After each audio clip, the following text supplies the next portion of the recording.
नमस्कार बंधु मैंने 2024 शारदीय नवरात्रि आरंभ हवा पूर्वरु निज घर एवं मुख्य द्वार निकटरू तुरंत हटाई दियंतु एही सबु जिनिस नचेत माँ दुर्गा एपरी गृह को कदापि प्रवेश करि नथांती। जेउ गृह रे किंबा मुख्य द्वार रे एही सबु जिनिस रही थाए ताहले माता दुर्गा सेही गृह को केबे भी प्रवेश करिवे नाही। एवं जदि आपण व्रत करुछंती तेबे व्रत रखिबार कौनसी भी लाभ आपनको प्राप्त हब नाही।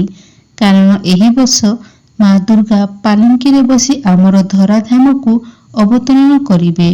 पुराण एवं शास्त्र रे लेखा जायछि जे माता दुर्गा नवरात्रि रे तांकर वाहन सिंह उपरे बसी पालंकी उपरे बसी आमर धराधाम को अवतरण करिथांती। ताहाले एहाकु अत्यंत शुभ बोली मना जाइथाए। तांकर भक्त मानक जीवन रे सुख रे भरी जाइथाए। एही वर्ष नवरात्रि रे माँ वैष्णव देवी कर पूजा अर्चना अत्यधिक विशेष रीति रे करा जिवो।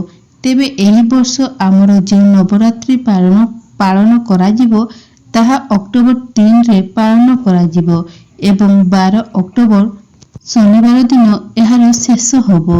तेबे माँ दुर्गांकर विशेष कृपा प्राप्त करिया पई कलश स्थापनार शुभ मुहूर्त होउछि 3 अक्टोबर सकाळ 6:19 रु आरंभ होई सकाळ 7:23 पर्यंत रहिबो। बंधु माने शुभ मुहूर्त रे करा जायतिबा पूजा अत्यंत शुभ फलदायी होइथाए एवं आपनकु आपनकर मनोवांछा फल मध्य प्रदान होइथाए। शुभ मुहूर्त रे करा जायतिबा पूजा द्वारा आपनकु समस्त देवा देवींकर आशीर्वाद प्राप्त होइथाए एवं पूजा पाठर फल आपनकु अनेक गुण अधिक प्राप्त होइथाए। तेबे बंधु माने नवरात्रि आरंभ हेबा पूर्वरु जे व्यक्ति एही सब जिनिस को निज घररू हटाई देइथांती ସେହି ବ୍ୟକ୍ତିଙ୍କ ଗୃହକୁ ମାତା ଦୁର୍ଗା ପ୍ରବେଶ କରିଥାନ୍ତି। ନବରାତ୍ରି ପୂର୍ବରୁ ଅତ୍ୟନ୍ତ ଶୁଭଙ୍କର ଏବଂ କଲ୍ୟାଣକାରୀ ହୋଇଥାଏ। ନବରାତ୍ରିର 9ଟି ଦିନକୁ ଗଙ୍ଗା ଜଳ ପରି ପବିତ୍ରମୟ ମନାଯାଇଥାଏ। ଏହି 9 ଦିନଟି ମାତା ଦୁର୍ଗାଙ୍କର ଭକ୍ତମାନଙ୍କ ଜୀବନରେ ଖୁସିର ସୁଆର ନେଇକି ଚାଲି ଆସିଥାଏ। ତେବେ ଏପରି ପରିସ୍ଥିତିରେ ନବରାତ୍ରି ପୂର୍ବରୁ ଯେଉଁ ବ୍ୟକ୍ତିମାନେ ନିଜ ଗୃହରୁ ଏହି ଜିନିଷ ଗୁଡ଼ିକୁ ବାହାର କରିଦେଇଥାନ୍ତି ସେମାନଙ୍କ ଗୃହରେ ମାତା ଦୁର୍ଗା, ମାତା ଲକ୍ଷ୍ମୀ ଏବଂ ମାତା ବୈଷ୍ଣବୀ ଦେବୀଙ୍କର ଆଶୀର୍ବାଦ ଏବଂ କୃପା ପ୍ରାପ୍ତ ହୋଇଥାଏ। ସେହି ଘରକୁ ମା ଲକ୍ଷ୍ମୀଙ୍କର ଆଗମନ ହୋଇଥାଏ। ସେଥିପାଇଁ ନବରାତ୍ରି ଆସିବା ପୂର୍ବରୁ ତୁରନ୍ତ ଏହି ଜିନିଷ ଗୁଡ଼ିକୁ ଘରୁ ବାହାର କରିଦେବା ଉଚିତ। ତେବେ ଆଜି ମୁଁ ଭିଡିଓରେ ଆପଣମାନଙ୍କୁ ଏମିତି କିଛି ଭୁଲ ବିଷୟରେ କହିବାକୁ ଯାଉଛି। ଯଦି ଆପଣମାନେ ଏହି ଭୁଲ ଗୁଡ଼ିକ କରୁଥାନ୍ତି ତେବେ ଆପଣଙ୍କ ଗୃହକୁ ମା ଲକ୍ଷ୍ମୀ କେବେ ବି ପ୍ରବେଶ କରିନଥାନ୍ତି। ଏହି ଭୁଲ ଗୁଡ଼ିକ ଯଦି ଆପଣ କରୁଥାନ୍ତି ତେବେ ଆପଣ ଯେତେ ପୂଜା ପାଠ କରନ୍ତୁ ନା ଆପଣଙ୍କ ଉପରେ ମା ଲକ୍ଷ୍ମୀ କେବେ ବି ସନ୍ତୁଷ୍ଟ ହୋଇନଥାନ୍ତି କିମ୍ବା ଆପଣଙ୍କ ଘରେ କେବେ ବି ମା ଲକ୍ଷ୍ମୀ ବାସ କରିନଥାନ୍ତି। କେବଳ ମା ଲକ୍ଷ୍ମୀ ହିଁ ନୁହନ୍ତି, ସବୁ ଦେବାଦେବୀ ମାନେ ଏପରି ଗୃହକୁ ପ୍ରବେଶରେ ଏବଂ ଏପରି ଗୃହ ଉପରେ କ୍ରୋଧିତ ହୋଇଥାନ୍ତି। ତେବେ ବନ୍ଧୁମାନେ ଏହି ବିଷୟରେ ସମ୍ପୂର୍ଣ୍ଣ ଜାଣିବା ପାଇଁ ଭିଡିଓଟିକୁ ଶେଷ ପର୍ଯ୍ୟନ୍ତ ନିଶ୍ଚୟ ଦେଖନ୍ତୁ ଏବଂ ଭିଡିଓଟିକୁ ଲାଇକ୍ କରି ଚ୍ୟାନେଲଟିକୁ ନିହାତି ସବସ୍କ୍ରାଇବ୍ କରି ନିଅନ୍ତୁ। ଭକ୍ତି ଏବଂ ଶ୍ରଦ୍ଧା ମନରେ କମେଣ୍ଟ ବକ୍ସରେ ଜୟ ମା ଦୁର୍ଗା ଅବଶ୍ୟ ଲେଖନ୍ତୁ। ତେବେ ନବରାତ୍ରି ଆସିବା ପୂର୍ବରୁ ଆପଣ ନିଜ ଗୃହର ପୂଜା ଘରକୁ ଭଲ ଭାବରେ ସଫାସୁତୁରା କରିନେବା ଉଚିତ।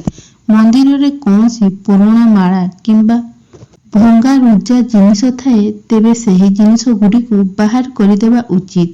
ଏହା ସହିତ ଯଦି ଆପଣ ଠାକୁର ଘରେ ଖାଲି ଦିଆସିଲି ଖୋଳ ରଖିଛନ୍ତି ତେବେ ତାକୁ ମଧ୍ୟ ବାହାର କରି ଫିଙ୍ଗି ଦେବା ଉଚିତ।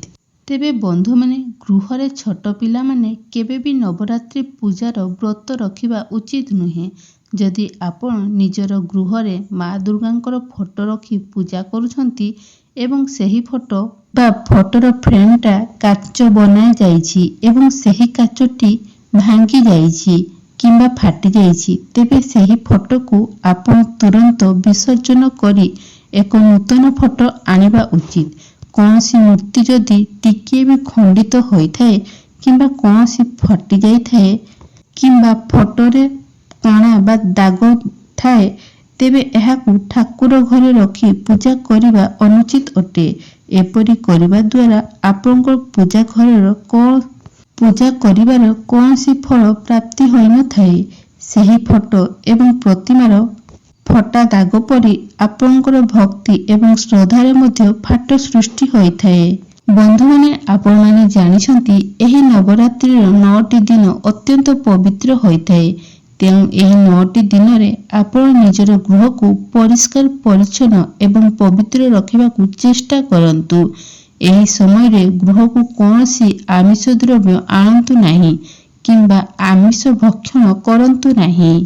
ଏହି 9 ଦିନରେ ଯଦି ଆପଣ ବ୍ରତର ପାଳନ କରନ୍ତି, ତେବେ ଆପଣଙ୍କୁ ମା ଦୁର୍ଗାଙ୍କର ଆଶୀର୍ବାଦ ପ୍ରାପ୍ତ ହୋଇଥାଏ ଏବଂ ଯେଉଁ ବ୍ୟକ୍ତିମାନେ ମା ଦୁର୍ଗାଙ୍କୁ ଭକ୍ତ ଅଟନ୍ତି ଏବଂ ଏହି ନବରାତ୍ରି ପୂଜା କରୁଥାନ୍ତି, ସେମାନେ ସମ୍ପୂର୍ଣ୍ଣ ରୂପେ ତାଙ୍କୁ ମା ଦୁର୍ଗାଙ୍କର ଆଶୀର୍ବାଦ ପ୍ରାପ୍ତ ହୋଇଥାଏ। ଭାଗବତ ପୁରାଣ ଅନୁସାରେ ମା ଦୁର୍ଗା ଏହି ନବରାତ୍ରିର 9 ଦିନରେ ନିଜର ଭକ୍ତମାନଙ୍କର ଗୃହରେ ବାସ କରିଥାନ୍ତି।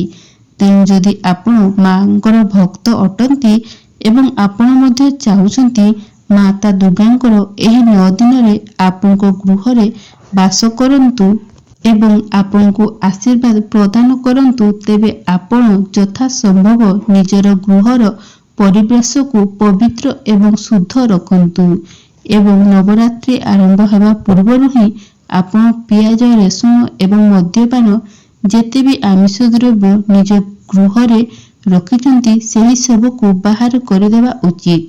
ଏହି ସବୁ ଜିନିଷ ଗୁଡ଼ିକୁ ବାହାର କରିବା ପରେ ନିଜର ଗୃହରେ ଗଙ୍ଗା ଜଳ ଛିଞ୍ଚି ନିଜର ଗୃହକୁ ପବିତ୍ର କରିନେବା ଉଚିତ। ଭାଗବତ ଗୀତାରେ ପ୍ରଭୁ ଶ୍ରୀକୃଷ୍ଣ କହିଛନ୍ତି, ଗଙ୍ଗା ଜଳ ନ ଛିଞ୍ଚି କୌଣସି ପୁଣ୍ୟ କାର୍ଯ୍ୟ ସଫଳତା ପ୍ରାପ୍ତ କରିନଥାଏ। ଏପରି କରିବା ଦ୍ୱାରା ଆପଣଙ୍କ ଗୃହରୁ ସବୁ ନକାରାତ୍ମକ ଶକ୍ତିଗୁଡ଼ିକ ମଧ୍ୟ ନଷ୍ଟ ହୋଇଯାଇଥାଏ ଏବଂ ଯେଉଁ ଗୃହରେ ନକାରାତ୍ମକ ଶକ୍ତି ନଥାଏ, ସେହି ଗୃହରେ ମା ଦୁର୍ଗାଙ୍କର ବାସ ହୋଇଥାଏ। ତେବେ ଏହି ନବରାତ୍ରି ଆରମ୍ଭ ହେବା ପୂର୍ବରୁ ଆପଣଙ୍କ ଗୃହରେ ଯେକୌଣସି ଭଙ୍ଗାରୁଜା ଏବଂ ଅଦରକାରୀ ଜିନିଷ ଅଛି କିମ୍ବା ଚିରା ଫଟା କପଡ଼ା ଅଛି, ସେହି ଗୁଡ଼ିକୁ ବାହାର କରି ଦିଅନ୍ତୁ, କାରଣ ଏହି ଅଦରକାରୀ ବସ୍ତୁଗୁଡ଼ିକ ଆପଣଙ୍କ ଗୃହରେ ନକାରାତ୍ମକ ସୃଷ୍ଟି କରାଇଥାଏ ଏବଂ ମା ଦୁର୍ଗାଙ୍କର ସ୍ୱାଗତ ପାଇଁ ଆପଣ ନିଜର ମୁଖ୍ୟ ଦ୍ୱାରକୁ ଭଲ ଭାବରେ ସଜ୍ଜିତ କରିନେବା ଉଚିତ। ଯଦି ଆପଣ ନିଜର ମୁଖ୍ୟ ଦ୍ୱାରକୁ ଫୁଲରେ ସୁସଜ୍ଜିତ କରିବେ, ତାହେଲେ ଏହା ଦ୍ୱାରା ମା ଦୁର୍ଗା ଆକର୍ଷିତ ହୋଇଥାନ୍ତି, ଆପଣଙ୍କ ଗୃହକୁ ପ୍ରବେଶ କରିଥାନ୍ତି ଏବଂ ମନେ ରଖନ୍ତୁ, ଯେଉଁଠାରେ ଆପଣ ମା ଦୁର୍ଗାଙ୍କର ଆସ୍ଥାନ କରୁଛନ୍ତି, ସେହି ଆସ୍ଥାନରେ ଆପଣ ଏକ ଭଲ ନାଲି ରଙ୍ଗର କପଡ଼ା ବିଛାଇ ଦିଅନ୍ତୁ। ଧଳା କିମ୍ବା କଳା ରଙ୍ଗର କପଡ଼ା ଭୁଲରେ ବି ବିଛାନ୍ତୁ ନାହିଁ। ସେହି କପଡ଼ା ଯେପରି ଚିରା ନଥିବ କିମ୍ବା ଫାଟି ନଥିବ। ତେବେ ଆପଣଙ୍କ ଗୃହରେ କୌଣସି ଦେବାଦେବୀଙ୍କର ଫଟୋ କିମ୍ବା ମୂର୍ତ୍ତି ଭାଙ୍ଗି ଯାଇଥାଏ କିମ୍ବା ଖଣ୍ଡିତ ହୋଇଯାଇଥାଏ ବା କୌଣସି ପ୍ରକାରର ଅଦରକାରୀ ଜିନିଷ ଆପଣଙ୍କ ପୂଜା ଘରେ ରହିଥାଏ, ତେବେ ସେହି ସବୁକୁ ବାହାର କରିଦେବା ଉଚିତ। ଠାକୁର ଘରକୁ ଭଲ ଭାବରେ ସଫାସୁତୁରା କରି ନିଅନ୍ତୁ ଏବଂ ସବୁ ଜିନିଷ ଆପଣଙ୍କ ଗୃହକୁ ବା ଏହି ଜିନିଷ ଗୁଡ଼ିକ ଆପଣଙ୍କ ଗୃହକୁ ଦୁର୍ଭାଗ୍ୟକୁ ନିମନ୍ତ୍ରଣ କରାଇଥାଏ। ତେବେ ବନ୍ଧୁମାନେ, ଆପଣମାନଙ୍କ ଭିତରୁ ଅନେକ ବ୍ୟକ୍ତି ଏପରି କରିଥାନ୍ତି କି ଆମ ଘର ଭିତରୁ ଯେଉଁ ସବୁ ଅଦରକାରୀ ଜିନିଷ ବାହାରିଥାଏ, ତାକୁ ନେଇ ଆମେ ଛାତ ଉପରେ କିମ୍ବା ଆମ ଘରର ମୁଖ୍ୟ ଦ୍ୱାର ଆଖପାଖରେ ଜମା କରିଦେଇଥାଉ କିମ୍ବା ଉତ୍ତର ଦିଗରେ ଜମା କରିଦେଇଥାଉ, କିନ୍ତୁ ଏପରି କରିବା ଅତ୍ୟନ୍ତ ଭୁଲ ଅଟେ। ଆପଣ ଏପରି ଭୁଲ କଦାପି କରନ୍ତୁ ନାହିଁ। ଯଦି ଆପଣଙ୍କ ଗୃହରେ ବନ୍ଦ ହୋଇଯାଇଥିବା ଘଡ଼ି ରହିଛି, ତେବେ ନବରାତ୍ରି ପୂର୍ବରୁ ସେହି ଘଡ଼ିକୁ ଆପଣ ବାହାର କରି ଫିଙ୍ଗି ଦିଅନ୍ତୁ, ନଚେତ୍ ଏହାକୁ ସଜାଡ଼ି ଦିଅନ୍ତୁ।